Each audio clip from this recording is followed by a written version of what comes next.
జిల్లా యాడికి మండలంలోని దైవాలమడుగు గ్రామంలో వర్షాలు కురవాలని, పంటలు బాగా పండాలని గ్రామంలోని కాటమయ్యకి పూజలు చేశారు. పులగం కారంతో భోజనాలు చేసి వానదేవుణ్ణి ప్రార్థించారు. వానలు విరివిగా కురవాలని బొడ్రాయికి 101 బిందెలతో నీరు పోసి ప్రార్థించారు. కార్యక్రమంలో గ్రామ పెద్దలు, ప్రజలు పెద్ద ఎత్తున పాల్గొన్నారు.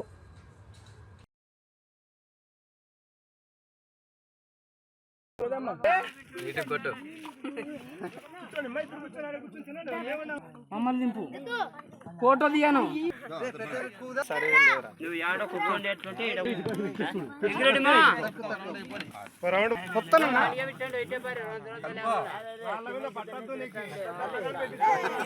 తినేటప్పుడే తీర్లని